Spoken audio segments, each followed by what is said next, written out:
Yeah. I have never, as far as I can recall, ever spoken from the Beatitudes, unless it was a subject that had been allocated to me as part of a teaching series. It can be quite scary being given a subject as part of a teaching series.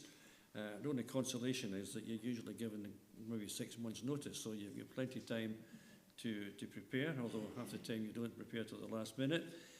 But with the Beatitudes, I can't remember ever preaching on it before, and the reason I'm preaching on it today is because it really says, if I just paraphrase the opening phrase of each section, happy is, happy you are, happy is, in all sorts of situations that you would think, well, that's not going to make me happy.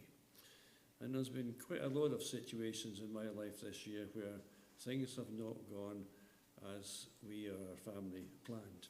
And it's been one of these bad years that you get from time to time. Maybe it's because I'm 78, I'm not as physically strong as I was, but there have been situations this year very difficult, not just my current one with my hips. So when you come to the Beatitudes, it can rub you the wrong way when Jesus effectively uses the word happy, because that's what he does, to describe a series of situations that would not normally be described as happy ones. The Beatitudes are not really about doctrine, although they rely on doctrine, but more to do with practical guidelines as how we should be living in this very difficult world as Christ's representatives. There are 8 Beatitudes, and I'm going to take a very brief overview of each one. But really, you could have about need at least 3 sermons to cover them in any sort of, do each one justice, do the series justice at all.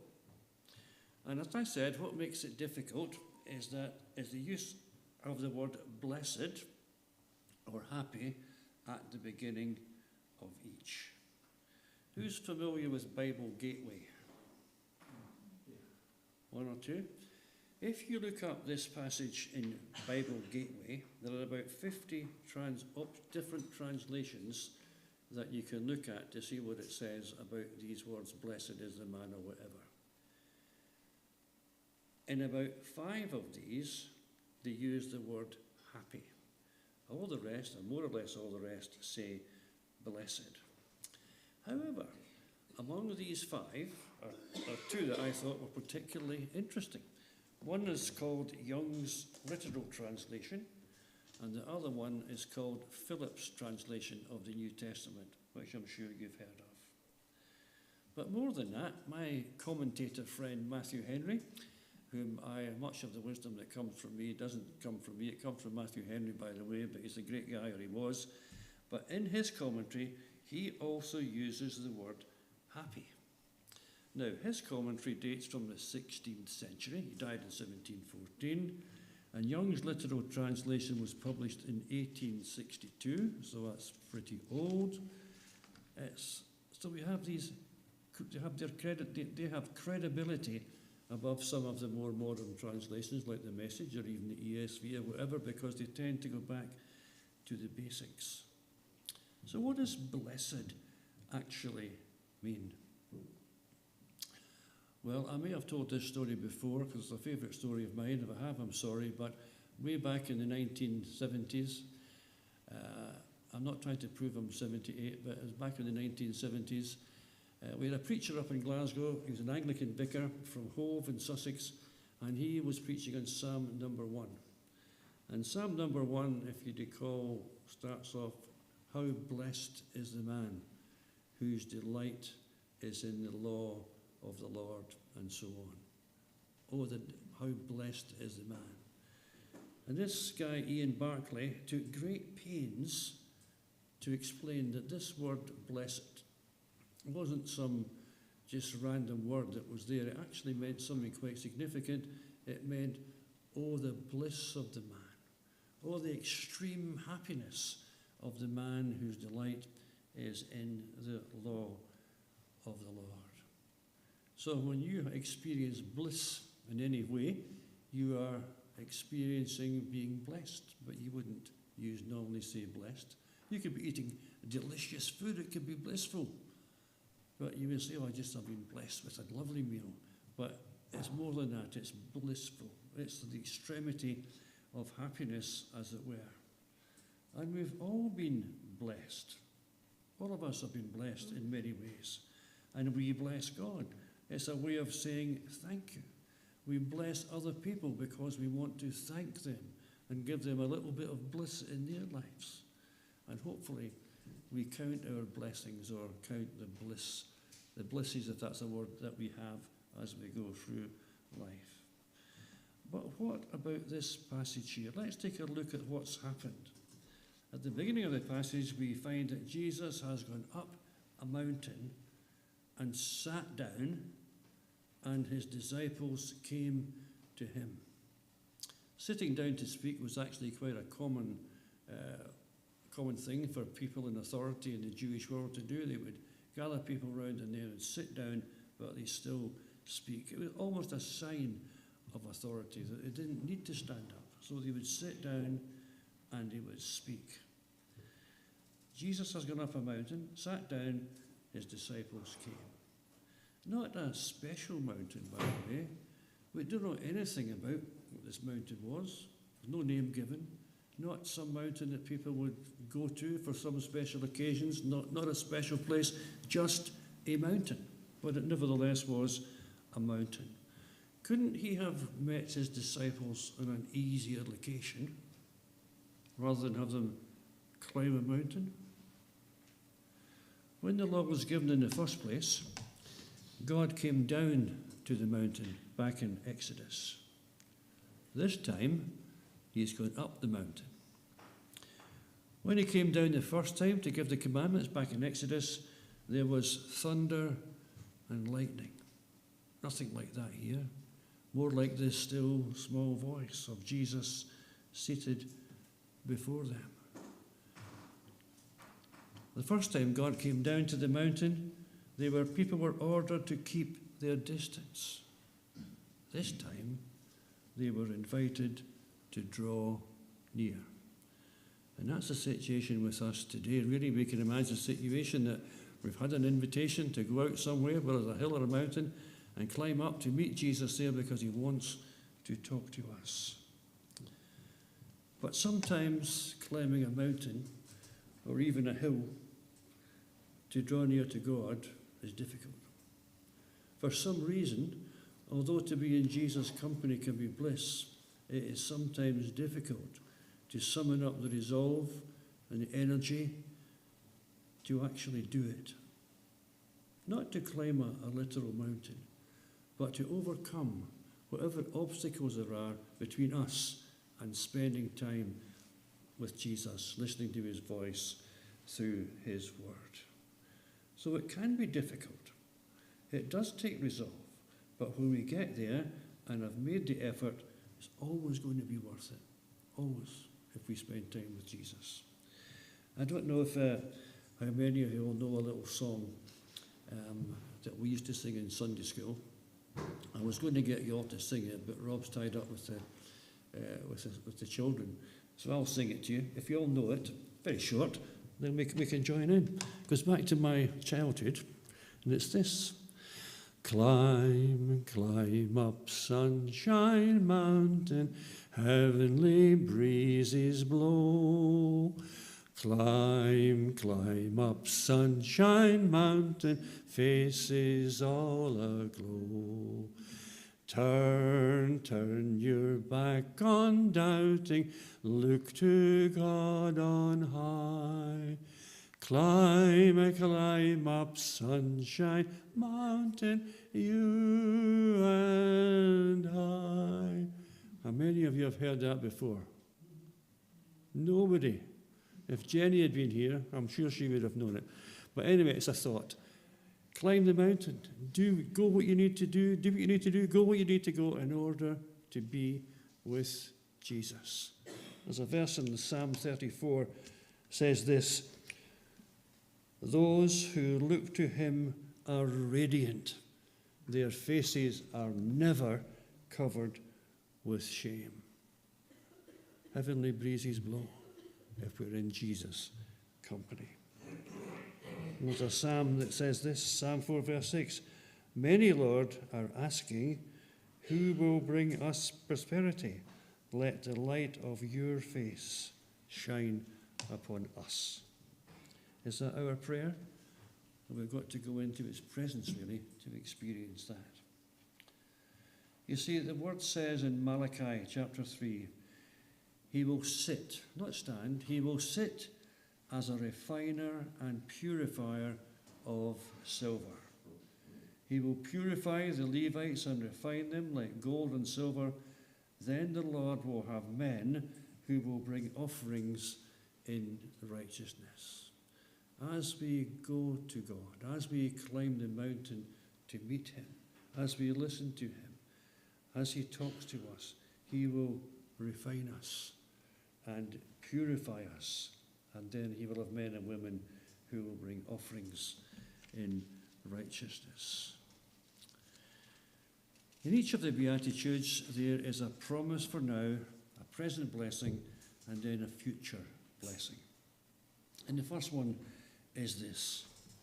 Happy, or blessed, but I'm saying happy, are the poor in spirit, for theirs of the kingdom of heaven. What does it mean to be poor in spirit? My friend Matthew Henry again says this, and I very much like this quote. I'll read it twice.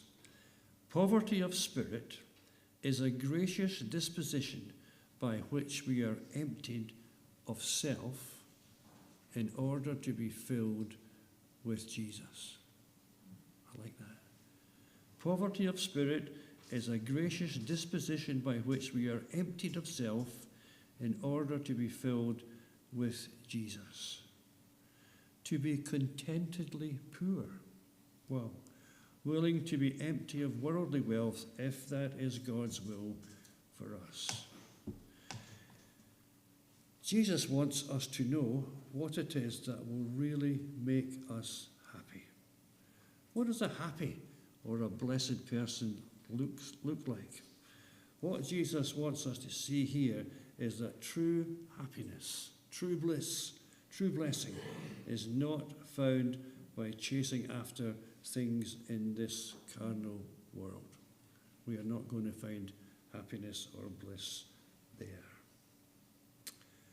Jesus said to the disciples in Luke chapter 12, beware, keep yourself from covetousness, for a man's life doesn't consist of the abundance of the things he possesses. Think of the story of Job in the Old Testament, how he had everything he could possibly ask in terms of wealth and family and animals and all sorts of other possessions. And of course, at Satan's request, God allowed Satan to take all these things from him, but they couldn't take his life. And Job said in chapter 1, verse 21, the Lord gave and the Lord has taken away. Blessed be the name of the Lord. You think of the things we have in our life. I say things that could include people. We think of what we have in our life, be it our home, our employment, our wife or husband, our family, whatever. If these were all taken away, as happened to Job, could we still say, blessed be the name of the Lord? It's a real challenge. But they couldn't take away Job's relationship with God. And that was the most precious thing that he had. But this doesn't just mean in a material sense, poor in spirit. I think it also means describing people who, by their own admission, would describe themselves as pretty weak, discouraged. I don't have too much to offer. And so discouragement could get worse. And Jesus looks at you as being poor in spirit. A small s, I don't think that means his spirit in us, it's our spirit. And then he says, yours is the kingdom of heaven. What a contrast. So there actually is no need for any of us to put ourselves down, even if we are poor in spirit. You see, the gospel is not just for those who have gifts, musical gifts, preaching gifts, practical gifts, or money, or even particular usefulness. The gospel is for the least of us. We will all share in the kingdom, irrespective of how we perceive our status right now. So I suppose poor in spirit could be a reflection on our relationship with God, but it could also be just the way things have turned out for us. And there's not much on this earth for us to get excited about. But as far as Jesus is concerned, if we are poor in spirit in that sense, then we have the kingdom of heaven. Next one is, blessed are they who mourn. We are apt to think, are we not, blessed are they who can go out and enjoy themselves and make merry on some tropical island. They're the happy ones. But happy are those who mourn. That's not how we would perceive things. But Jesus, in fact, says, happy are the mourners. Seems a contradiction, doesn't it? Well, there's different kind of mournings. But the main point is that if we are mourning about something, we should be happy, because it's not the end of the world, because there is the promise straight away of comfort. Blessed are they who mourn, for they will be comforted. You could be mourning someone or something today, and you can't see you can't see any light at the end of the tunnel. But there's a promise of light at the end of the tunnel right here in this verse. Simply as a promise of comfort. But there is a sinful mourning when perhaps someone or something in this world has let us down. Maybe we've been scammed. Don't know if any of you have been scammed. That's the sorrow of the world. It's probably our own stupidity, evil as scamming is. And so that's a sinful mourning, when we can be mourning because of our own sin, our own stupidity, or the effect of our sin on others, or the effect of other sin on us. There is a natural mourning for the loss of a loved one. And then is there a mourning for our own sins. A godly sorrow for the sins of ourselves and others. I've experienced, and I'm sure you all have experienced, quite a lot of that. And it does lead to godly sorrow. Especially when a seemingly godly person lets you down. And it's not too difficult to find yourself depressed. But Jesus does not condemn this morning. In fact, we know that Jesus wept, and on more than one occasion. Rather, he says, we will be comforted. Not how, not when, but we can trust him because he's faithful and true to his word. Mourning for something that's happened in our family. Mourning about some time we've been put down or sidelined by someone we thought would never do a thing like that. And then people say to you, oh, just put it all behind you. Just put it all behind you. I've been in situations often where people have said that to me. Just put it behind you. Pray in the name of Jesus to that effect, and that's good. That's what we should do. But you know that prayer does not always get answered. At least not immediately, I can tell you that. Because we've still got our human emotions. We still react to what happens to us in this life, but we get Jesus' grace and God's grace to cope. But I don't think we're actually programmed as human beings to be able to immediately forget things. Yes, we've got to put the past behind, forget those things which are behind. If we can, good, but it's not always easy. Sometimes we have to live with some things for years, and that means mourning. So don't feel guilty if you can't put something out of your mind completely. Yes, you can hand it over to God in the name of Jesus. You can ask him to touch you and take it away. In the end, all we've got is this promise of comfort. But then, this is a paradox, isn't it? Because what Jesus is actually saying, happy are they who mourn. Well, that's a strange thing to say, isn't it? I think the best way for me to explain this is, if I go back to the 9th of September 2005, which was the day Myra got killed. And one of the first things that happened after that, after I heard about it about 1 o'clock. About 2 o'clock, I was on a train coming back from Birmingham with one of the managers, and suddenly I was sort of happy. And this guy who was a Christian said, "What do you mean you're quite happy?" I said, "I'm quite happy because Myra didn't actually suffer. She went straight from driving a car to be in the presence of Jesus. She will be the happiest person in heaven right now." Didn't make me happy in the sense of, oh, great, but there was that happiness that pervaded the obvious difficulty. Happy are they who mourn. Why? Because they will be comforted. Remember, Jesus was a man of sorrows and acquainted with grief. And we have no right to assume that that grief and sorrow was all to do with Calvary. What about what happened with Judas? All sorts of things that could have given him all sorts of grief. And we read about Jesus weeping many times, but I don't think we read once about Jesus laughing. Doesn't mean that he didn't laugh, of course, but there we are. Number 3. What time is it? Oh, we're okay. Number 3. Happy are the meek, for they shall inherit the earth. I don't know if you're like me, but to me, in many ways, meek has been the same as weak. But it can't be, can it? If it's here, it can't be.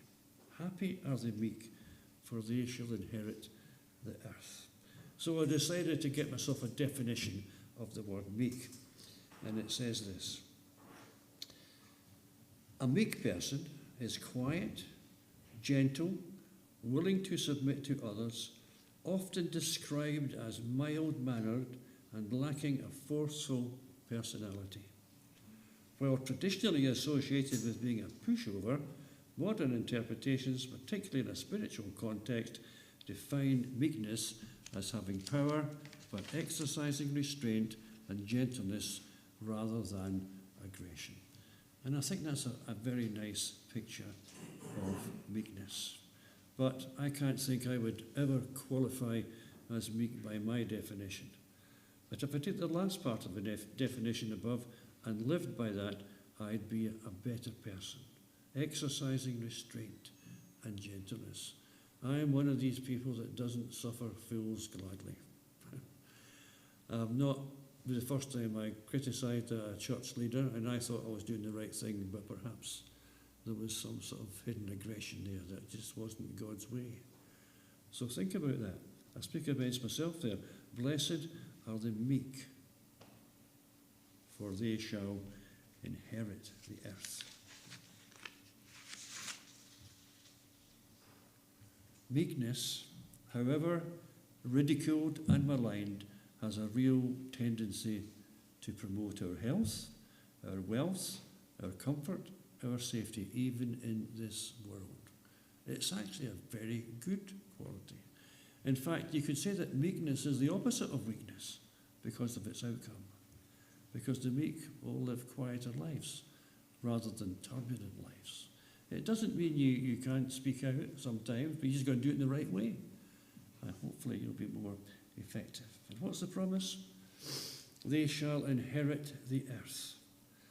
A quotation from Psalm 37 that may point to the land of Canaan with the Israelites, but I feel in Matthew relates more to all the blessings of earth and heaven. The blessings that God has provided for us as he is a bountiful giver to us. And just further on in the Sermon on the Mount, we all know the verse, seek first the kingdom of God, and all these other things will be added to you. What we really want, earthly things we really want, if they're the right things, then eventually we will get them. Number 5. Happy are they who hunger and thirst after righteousness, for they shall be filled. Again, we've got a sort of moral and a spiritual application here. If there's an injustice in my life in that I've bought something, say on the internet, and it doesn't work, and it's faulty, and I want my money back, then I'm doing the right thing by sending it back and asking for a refund. Amazon are very good at that. As soon as you take it to the parcel shop, you get your money back in your account. But if I just take that little thing up, then in a way, I'm thirsting for righteousness in my normal day-to-day life. But sometimes we, perhaps imperceptibly, look for ways where we don't need to be righteous, where there's something that we should do, but because we're feeling a bit lazy or for some other reason, we decide we're not going to do that, and we become slightly unrighteous. Businesses often looking for ways to avoid being righteousness. I think almost every advert I see on the television suggests to me that they're just after my money. They're not being righteous at all. But more important is the need for integrity in our own lives spiritually.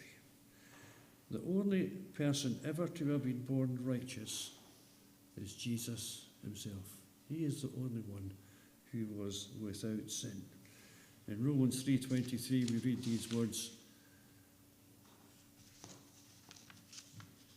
"There is none righteous, no, not one." Incidentally, if you ever have a discussion with a Jehovah's Witness and he tries to tell you that Jesus is only a man, therefore he's not God, you can point them to that verse, because that verse says that if Jesus is only a man, then he's a sinner. And I've never heard what they say to that to get over it, but Jesus was not a sinner. But because of Jesus' death on the cross for us 2,000 years ago and our faith in him, when we trust in him, his righteousness is already imputed to us. We are righteous in him. To quote another scripture, we are actually now clothed with robes of righteousness. Not physical robes, but we are clothed with robes of righteousness, no matter what we look like.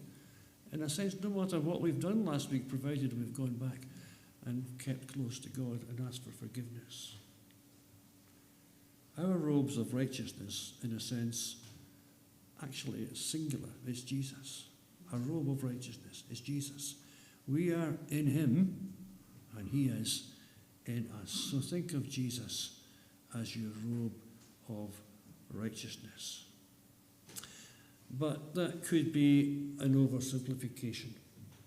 To live a righteous life requires the hungering and thirsting after righteousness. It doesn't come totally naturally. Well, if it does to you, talk to me afterwards. I'd like to know your secret. In life, hunger and thirst are regular occurrences. Daily at least, probably more so. And so our hunger and our thirst call for daily satisfaction. We have to hunger and thirst after righteousness.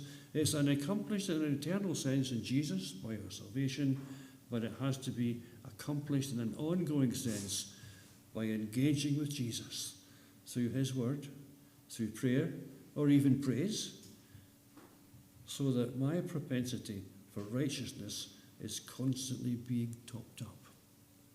We have to keep in touch. We have to satisfy that hunger by feeding on his word. I'm feeding on the living bread. I'm drinking at the fountainhead, says the old song.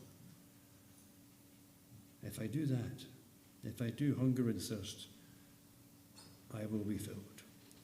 Hunger, if you look at the hunger aspect of it as a desire of food to sustain us. We need food to sustain us physically. We need the bread of life to sustain us spiritually. Thirst, think of thirst as a drink that would refresh us. You know how it feels when sometimes you want a drink and you want something that's really refreshing? If we hunger and thirst after righteousness in that way, that kind of thirst will be satisfied by drinking at the fountain of God's love. Jesus, or somebody says in Luke 1:53, I'm not sure who it is, he has filled the hungry with good things. So when we hunger and thirst after righteousness, we will be filled by God. Number 5, mercy. This one is simpler. Regardless of our financial status, there is a call here for each one of us to be merciful. Being merciful should be in our Christian DNA, as it were. We look at the world today and we just think, this is impossible. What difference can I make? Perhaps the easiest way, I'll ask you a question. Can you think of any occasion in the past week when you've had the opportunity to be merciful to someone and you've let it slip? Just think. Don't tell me. Just think. Can you think of an opportunity you've had to be merciful and you have let it slip? You've thought to yourself, I am doing enough already.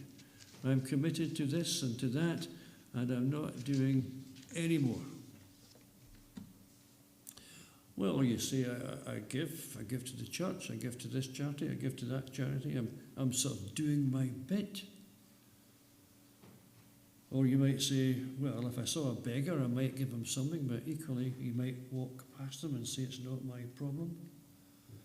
But yet the merciful are not normally the wisest or the richest. Some of the people I've witnessed being merciful to people they met on the street have not been rich people. They've been poor people who have heard this call to be merciful. And I've forgotten what the promise is. What's the promise from that one? Somebody tell me. Blessed are the merciful, for they will be shown mercy. Do we want to be shown mercy? I'm sure we do. Here's the clue. Show mercy yourself, and God will show mercy to us. And all of us, from time to time, will need mercy. Job 16, verse 5, I'm going to quote to you now. It says this, "But my mouth would encourage you. Comfort from my lips would bring you relief." Here Job is expressing disappointment with his friends. Remember, he'd lost everything, and his friends just blamed it on everything. They didn't have any mercy, didn't have any pity. And James says here that he would have offered comfort if the roles were reversed. Interesting, isn't it? That James, even though he had lost everything, would have offered comfort to his friends who offered him no mercy. He says, my mouth would encourage you. Comfort from my lips would bring you relief. Comfort from my lips, not even my pocket. Comfort from my lips. What do we do to show mercy and bring comfort to those who need it? It's part of Job's larger lament where he feels his friends have been unsupportive and have accused him instead of being the baddie. But very often we should still be showing people mercy when we pass them by. Job contrasts the harsh words of his friends with his own desired response. He says he could have used his words to strengthen and encourage, and the solace of his lips would assuage their pain. He's not spending money. He's not going to the cash point and getting some money out. He's just saying something, putting his arms around someone, giving them some encouragement, and perhaps going away and see if he can find help somewhere else, because obviously we can't help everyone. And the verse serves as a direct rebuke to his friends who Job felt had given him no real comfort, but just gave him miserable and empty words, which helps nobody. The word encourage actually has to some extent the meaning of strengthen or support. It's not just words, it has an effect beyond the word, highlighting Job's desire to lift up rather than to condemn. Who can we put ourselves out for now who needs to be shown mercy? Who did we last have pity on that we did not know? It's easy to have pity on someone we know, but if we don't know them, it's more difficult. I think the misery, the constant misery we see on the television has desensitized us to what there might be around us. Number 6, I'm hurrying up now. Number 6, happy are the pure in heart, for they shall see God. Am I? Are you pure in heart? What kind of blockages could there be that would mean your heart was not pure? Is your heart pure? We need clean hands and a pure heart. No worldly tendencies like materialism, dare I say the television, dare I say the lottery, dare I say covetousness. All these things are of the world and detract from our heart being pure. We need a heart purified by faith and entirely for God. The Bible says that we are his bride, and one day we are to be presented to God as a pure virgin. That sounds ridiculous, doesn't it? How could sinful people like us be presented in a future day as a pure virgin? But that is what the word says. One day our hearts will be completely pure at all times, but at the minute we have to aspire towards that. David could say in that famous passage in Psalm 51, "Create in me a pure heart, O God, and renew a steadfast spirit within me." This is after he's committed adultery, by the way. He's not just stolen 10 pence or 10 shekels from his mother's purse. He's committed adultery. Create in me a pure heart, O God, and renew a steadfast spirit within me. Do not cast me from your presence, or take your Holy Spirit from me. Restore to me the joy of your salvation, and grant me a willing heart to sustain me. In Jeremiah, we read the words of Jeremiah in chapter 4, verse 14. Jerusalem, but we could say, be Regis, wash the evil from your hearts and be saved. How long will you harbour wicked thoughts? That's Jeremiah 4:14. And the promise on this one, and we shall see God. In our sinless state, we shall see God. And of course, God is of purer eyes than to behold evil. He can't look on evil. So when he sees us, we will be pure. Habakkuk is a place where it says, your eyes are too pure to look on evil. You cannot tolerate wrongdoing or the treacherous. Why are you silent while the wicked swallow up those who are more righteous than themselves? So Habakkuk's a little bit impatient for God to sort things out, but like him, we are still happy to wait. And the last one that I'm saying anything in any detail about is number 7. Blessed are the peacemakers, for they shall be called the children of God. There's a little section in James that I was actually looking at last week, which came to mind when I was looking at this last night. And it says this in James 3:17 and 18. The wisdom that comes from above is first pure and then peaceable. So if we're peacemakers, then we are wise. We're operating in the wisdom of God. Oh, you see, that's fine. I'm really quite a peaceful person. But then in James chapter 4, verse 1, it says this, why are there fights and quarrels among you? Oh, I didn't realise that was the case. A number of places I go where there's so many difficulties within cliques and so on in churches. This is not irrelevant today. I hope it's not the case for Westmoors. So I think it's pretty obvious what the writer is saying here, what Jesus is saying here, that blessed, happy are the peacemakers, for they shall be called the children of God. When you get to heaven, wouldn't it be good to have some angel introduce you to somebody else and say, come and meet, he's a child of God? That would be an accolade that all of us would love to have. And in a sense, it's simple to be a peacemaker, if we can. Not always our job, but there's many opportunities.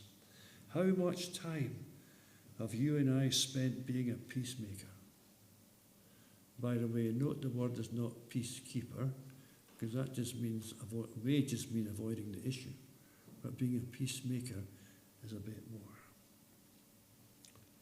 So, go home, look in the mirror, and the person on the other side of the mirror, look at them and say, are you a peacemaker? Because we should all be peacemakers. Again, so much more to say in this one, but not now. I just want to read the last one, and then we'll read the other few verses that we've no time to comment on. But the last one, for some reason, it's separate from the other stuff here. Blessed are you when people insult you, persecute you, and falsely say all kinds of evil against you because of me.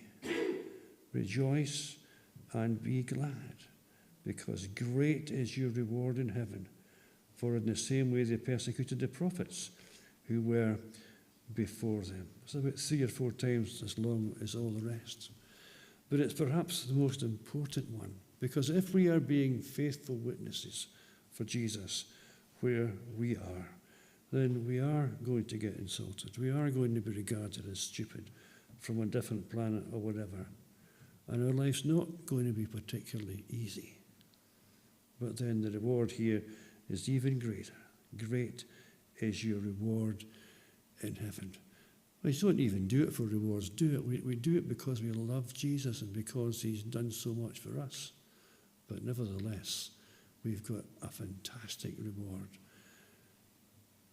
No mind has conceived, no heart has planned what God has prepared for those who love him. Let me just read the last few verses of the passage that we read. You are the salt of the earth. But if the salt loses its saltiness, how can it be made salty again? It is no longer good for anything except to be thrown out and trampled underfoot.